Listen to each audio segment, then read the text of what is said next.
Сәлеметсіздер ме балалар, бүгінгі сабаққа қош келдіңіздер. Бүгін біз сіздермен 53-ші сабақ тазалықты сүйемін тақырыбын өтетін боламыз.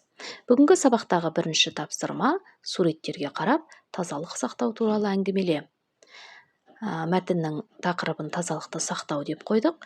Олай болса мәтінімізді оқиық. Тазалық денсаулық кепілі. Әрқашан таза жүрсек, деніміз сау, мықты боламыз. Ол үшін күнде таңертең тісімізді тазалап, беті қолымызды сабынмен жуған дұрыс болады. Тамақтанар алдында, соңында қолды жуу керек. Киімдерімізді жуып, кір болған жерін тазалап, щеткамен сүртіп тұруымыз керек. Таза жүрген адам сыйлы болады. Таза жүрсек, өзіміздің де еңсеміз көтеріліп, сенімді жүреміз. Олай болса балалар, бұл мәтіннің, яғни оқитын мәтініміздің тақырыбы да осы тазалыққа сай келуі мүмкін. Екінші тапсырма, әңгіменің авторына зер сал, ол туралы не білетініңді айт. Ыбырай Алтынсарин, қазақтың ұлы ағартушысы. Ол балаларға арнап мектеп ашқан, оқулықтар жазған, балаларды білімді, тәрбиелі болуға шақырған. Ыбырай Алтынсариннің туған жері Қостанай өңірі. Ол осы жерде дүниеге келген. Ыбырай Алтынсарин 1841 жылы дүниеге келіп, 1889 жылы өмірден озған. Үшінші тапсырма, мәтінді түсініп оқы. Салақтық.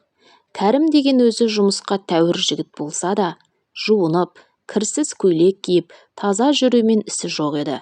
Әркім айтушы еді: саған не болды, Кәрім? Бойыңнан кіріңді ағызып жүргенше жуынсаң болмай ма деп. Қолым тимейді, деуші еді. Сөйтіп жүріп, тұла бойын шиқан қаптап, қотыр болды.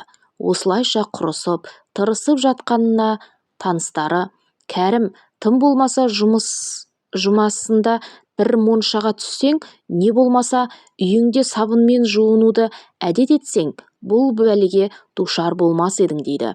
Сонымен Кәрімді ауру жататын үйге алып барып, жуындырып таза киіндірді. Ем қылған соң, аз ба көп пе жатып жазылды. Мұнан шыққан соң Кәрім бір зауытқа барып жалданыпты. Өздеріңізге белгілі шығар, зауыттағы нәрселерді бояйтын бояулардың қай-қайсысы да улы болады. Бір күні қожасы Кәрімге бір бояуды араластырып қой деп беріпті.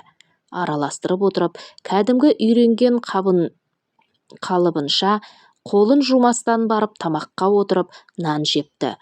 Қолындағы бояудың жұғынының бәрі де жеп отырған нанына жабыса береді. Бір мезгілде Кәрімнің іші бүріп ауыра бастапты. Әлгі бояу бояу екен. Мәтіннің авторы Ыбырай Алтынсарин. Мәтіндегі шиқан деген сөз тері ауруы деген мағынаны береді. Төртінші тапсырма, мәтінге сүйеніп, Кәрімнің ауырып қалу себептерін санамалап айт. Бірінші, таза жүрмеу, жуынбау, таза киім кимеу. Екінші, тазалық сақтамауы, моншаға түспеуі. Үшінші, лас қолмен тамақ жеуі. Төртінші, күнделікті қолды сабындап жумауы, оны әдетке айналдырмауы. Яғни балалар, сіздер сабақтан келгеннен кейін тамақ ішер кезде міндетті түрде қолдарыңызды жуып барып, тамақ ішкендеріңіз абзал. Бесінші тапсырма, мәтіндегі оқиғаға сәйкес келетін нақыл сөздерді тап. Балалар, мәтіндегі оқиғаға сәйкес келетін нақыл сөз: жасыңда салақ болсаң, бара-бара былық боласың деген сөз. Алтыншы тапсырма, сәйкестендір. Мәтін бөліктері негізгі ой. Балалар, Кәрімнің улануы бұл аяқталуы, яғни мәтіннің аяқталуы болады. Ал Кәрімнің таза жүрмеуі, ол мәтін осы Кәрімнің таза жүрмеуімен басталады, яғни басталуы болады. Ал Кәрімнің ауырып қалуы, ол оқиғаның жалғасуы, яғни мәтіннің жалғасуы, бұл Кәрімнің ауырып қалуымен жалғасады. Жетінші тапсырма, тазалық денсаулық кепілі. Нақыл сөзіне шағын мәтін ойластыр.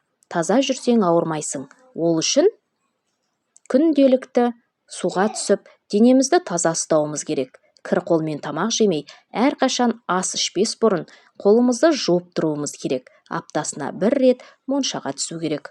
Осымен балалар, біздің бүгінгі сабағымыз аяқталды. Келесі жаңа сабақта кездескенше сау саламатта болыңыздар.